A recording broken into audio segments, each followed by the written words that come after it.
आज की नहीं, कल की सोचें। हम बदलेंगे, युग बदलेगा। मेरा एक मित्र है, बल्कि सहपाठी। हम दोनों एक ही विद्यालय की एक ही कक्षा के छात्र थे। मेहनती है और लोगों से काम लेना भी आता है और दूसरों की सहायता करने में आगे भी। बागवानी का शौक है। छोटा सा बगीचा है जिसमें भांति भांति के फल फूल के पेड़ लगे हैं। एक दिन जब वह शहर के बाहर किसी नर्सरी में पेड़ पौधे लेने जा रहा था, मैं भी उसके साथ हो लिया। नर्सरी क्या थी, पूरा बगीचा सा ही था। छोटे छोटे पौधों से लेकर आदम कद के पेड़ तक थे। पौधे की लंबाई के साथ साथ उसके मूल्य में भी गुणात्मक वृद्धि। नर्सरी के मालिक ने बताया, इन छोटे बड़े पेड़ों को उखाड़कर नई जगह लगाने तक का काम वे लोग करते हैं। आजकल यही काम ज्यादा हो रहा है। सोच रहा था कि इन्हें कौन और क्यों खरीदता होगा।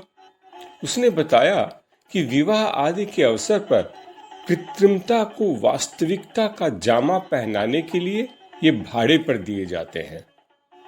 सत्य और असत्य को पृथक करना अपने आप में एक चुनौती बन गई है। लेकिन मुख्य बात यह थी कि अब शहरी लोग छोटे पौधे के बजाय पैसों की परवाह किए बिना बड़े पेड़ों को ही ज्यादा खरीदते हैं। क्यों? अब न तो किसी के पास धैर्य है, न ही दुनिया समाज की परवाह। और तो और अपने बच्चों तक की भी नहीं। अगर क्यारी लेते हैं तो उसके फल तो अगली पीढ़ी ही खाएंगी। खुद को तो चखने भी नहीं मिलेंगे। उसका आनंद तो कोई और ही लेगा। क्या मतलब निकलता है इसका?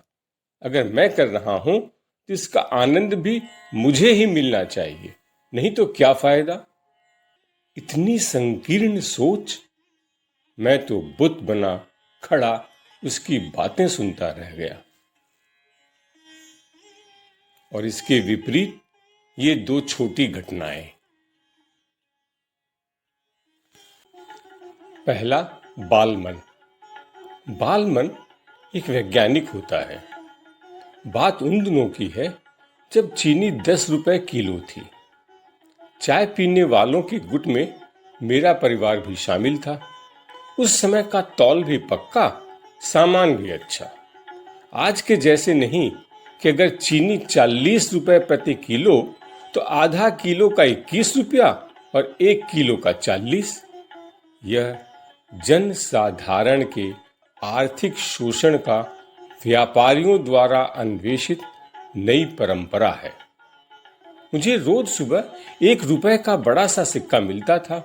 मैं वह सिक्का लेकर दुकान पर पहुंचता, 1 रुपए की चीनी ले सीधे घर की तरफ चल पड़ता। जब अपने घर के पीछे जहां एक बगीची थी के पास पहुंचता, मुट्ठी में चीनी भरकर जैसे किसान खेतों में गेहूं और सरसों बोते हैं वैसे ही बो देता था। बाकी चीनी मां को दे देता। चीनी वास्तविक तौल से कम होती थी, अतः शंका होना लाजमी था। दुकानदार के पास शिकायत हुई। उसने साफ तौर पर मना कर दिया। उसने कहा, मेरा तौल पक्का है, आपका बच्चा चीनी खा जाता होगा। गुप्त रूप से तहकीकात हुई। मैं रंगे हाथों पकड़ा गया। बड़े भाई ने पूछा, ये क्या कर रहे हो? मेरा जवाब था, चीनी के पेड़ उगेंगे, परिवार की समस्या ही समाप्त हो जाएगी। सच, बालमन किसी वस्तु को कितनी अलग तरह से समझता है। कहां से ऐसे विचार उसके मन में पनपे होंगे? परिवार के भविष्य के बारे में सोचना कहां से सीखा होगा? दूसरा, हम आजीवन ऋणी हैं।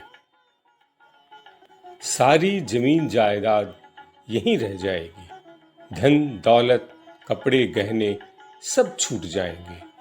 मेरे साथ जाएगा केवल वह जो स्वयं के देह को क्षत विक्षत करके मुझे अपने आगोश में लेगा।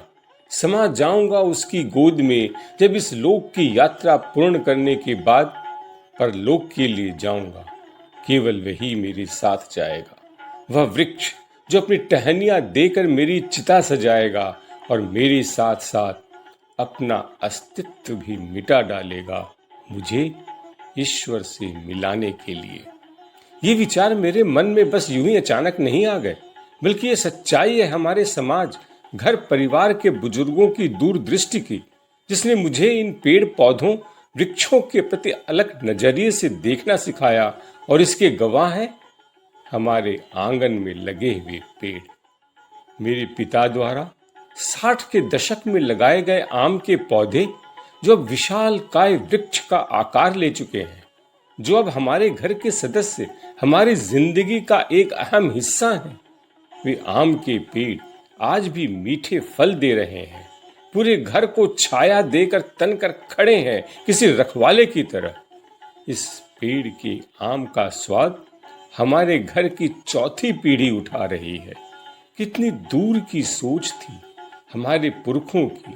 उस समय न तो कोई पर्यावरण दिवस था, न ग्लोबल वार्मिंग जैसे शब्द, लेकिन उनकी इस कृति के रूप में वे आज भी जीवित हैं।